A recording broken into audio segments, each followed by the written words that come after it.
7, 6, 5, 4, 3. Truman needs to know what's next. 2. What's next? 1.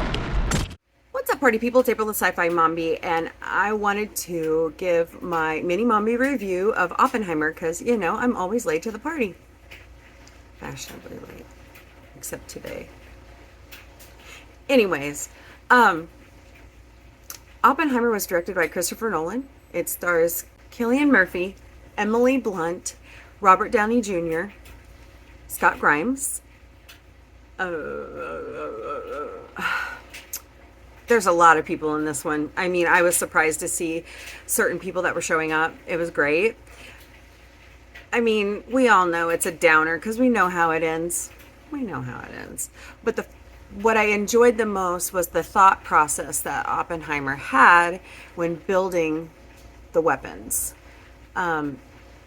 It was like he could see the nuclear fission going off in his brain. He could see the H-bomb impacts. He could, you know, the bad part of it was the psychological part. You know, they kept gigging him about, oh my God, are you not worried about how they're going to use the weapon? Do you not care? He's like, no, because we're just building it and it's for them to decide how to use it. The sad part of the reality is it led to the nuclear arms race that we're in. And it destroyed 2 cities in Japan. But it ended the war. And the whole world needed that. The sad part after that is the way that they destroyed his career. Destroyed it. This is a man that saved humanity, kind of. And they just decided to take it all away. I mean, good grief. This was also going on during, the Red Scare. People were freaking out and all that shit, you know? I mean, so I liked the way that Christopher Nolan wrote the screenplay. The writing was phenomenal. The on-site, you know, when they were building Los Alamos, but it was kind of a shanty town, and then it grew. I really didn't care about Oppenheimer's personal life. I mean, his wife was his main supporter, his fighter. She was always, sorry guys, there goes the Bobby and me. She was always getting onto him about standing up for himself, about fighting, and she did a lot of the fighting for him. But you can only do so much as a wife and a mother. And one thing I really want to highlight about their personal life is when they had their first child, she went through hell. She had really bad postpartum depression, plus she was an alcoholic on top of that. So I don't know how that is, but I can imagine what it would be like to have to go through trying to wean yourself off alcohol. Some people didn't back then. Plus, you know, being pregnant. I have 3 kids. My pregnancies were hell because of morning sickness. I couldn't imagine it withdrawing from alcohol. I mean, good God, that woman went through hell. And then on top of that, his infidelity and, you know, his womanizing. Just the young lady that he had the original affair with. The way she passed away, that was so dramatic. But don't worry. Flint City has no chance. It's sad. That's right. It's the reality of history. If we don't learn from history, then we're just going to keep repeating the same stupid shit over and over and over. Hint, hint. All I want to, you know, this is one person's interpretation of Oppenheimer's story. Go check out his stuff. Do your research. I know I'm going to go do more because I honestly didn't know. I didn't even know that Albert Einstein was a part of. I mean, I know he was in some ways, but it's interesting the story about how they were all, you know, how they were trying to make them wear military uniforms. They were scientists, you know. I mean, they were out to build a weapon to protect America and Europe. But I don't think he ever realized where Russia and America and China would take it, and Iran. So, all in all, I could see why Robert Downey Jr. is winning awards, because he was the head of the Atomic Energy Agency. He did some pretty nasty shit to Oppenheimer. I mean, but Oppenheimer got him in the end. I mean, he didn't get appointed to the cabinet.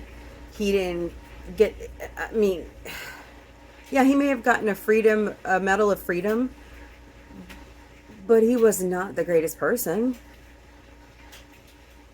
So, but it was interesting to see Scott Grimes, and Scott actually talks about his time on set. And here's a clip of Scott on Mike Henry's podcast. I really do. I appreciate that comment, because I like to be as real as possible, and I know I'm not a Leonardo DiCaprio or Daniel Day-Lewis. I'm not going to play those. You could be. If you got one of those roles, you would. I don't think so. You I would. think I know my limits, and I try to stick within them. And Ted was a little bit of a outside the box for me. Like, you know, the accent, which I knew because it's where I'm from, but just kind of that physical transformation, I guess. Yeah. Curly hair and stuff. Well, that's got to help you. I mean, that puts you into it. Absolutely. So I'm saying that would be the most for now that I've done like that. I mean, I didn't believe you at all in Oppenheimer. Yeah, but, no. Yeah. No, again, in Oppenheimer, it's just like, you're that guy. It's fucking gravitas. Yeah. Your ass is so clenched as his lawyer, and you're just not going to miss a fucking trick, but you're just hanging there trying to be cool. And, you know, my job on Oppenheimer was it turned into someone for Robert Downey Jr. to look at. Yeah. And I mean that. Every single day, I'd just sit by the camera, because the camera moved all over the place, because Robert moved all over the place. And I'd be like, I'm just going to be there for him. I know it sounds ridiculous, but he looked at me, and I'm like, cool. Okay, this is at least what I can offer to this thing. Yeah. No, it was great. I mean, it was great. Obviously, a great vision of Chris Nolan and of him, knowing that he always, you know, of Robert Downey Jr. saying, hey, I should always have my lawyer there, because I'm on eggshells and I'm scamming. It's almost like a former president always has lawyers around. Yeah. But I also think Robert knew that all these scenes were going to be him and one other guy. If you add somebody else to that, just as far as a cutaway, just as far as a look, it creates a whole different kind of, also a bit of humor. Authenticity. Because I wasn't the smartest person in the room. Right. You know, I said to Robert Downey Jr. before, I hope you know, you are smart. Your character is way smarter than me, because Robert Downey Jr. is way smarter than Scott. So I hope you guys aren't going to look at me to improv on some legal shit. You talked about being self-defecating earlier, and now you're being self-deprecating. So he's just like, I'm in a room with all these people. I can't believe that I'm on this set. I can't believe they asked me to be in this movie. So we all love Scott from, you know, The Orville and American Dad, but this really shows his dramatic side, and it's pretty cool. But yeah, I highly recommend this movie. It does, for me, it did take a little bit to get into, but when it starts going, it's really good. It is really good. Warning, there are some adult situations. You probably don't want your kids watching it. Yeah. So,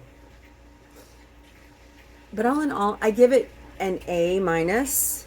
I think it's one of the best movies that's come out in a long time. And I have a feeling Sunday it's going to walk away with Best Picture. I see Cillian walking away with Best Actor. I see Robert Downey Jr. walking away with Best Supporting Actor. I would like to see Emily Blunt walk away with, I think she's Best Actress. She's got stiff competition. I'm going to do a review on The Holdovers, and her competition is so good. That movie is just amazing too. I mean, I need to watch American Fiction. Since graduating film school, I try to go through and watch all the Oscar movies, and then I, form my opinion off who should win off that. And so far, I'm sold on Oppenheimer. I'm sold on Barbie. I think Barbie should have had more people nominated. Yes, it's a kid-themed movie, but there's a lot of social issues that are inside that movie that we all deal with every day. Every day. So, watch it. You can stream it right now on Peacock. You can buy it digitally. You can rent it digitally. You can get it on DVD. But it's one that I highly recommend you watch. It's a very good history lesson that we all need.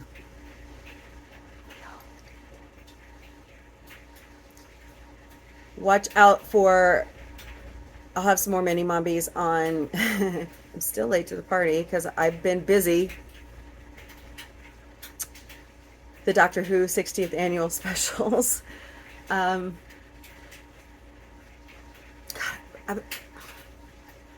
There's a show I wanted to start. Oh yeah, Resident Alien. Duh. Can you tell I'm stressed out? Yeah.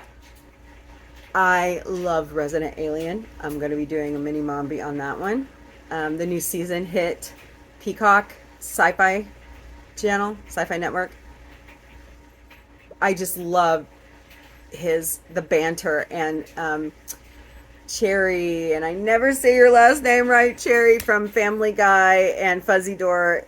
She in American Dad, she's the Orville.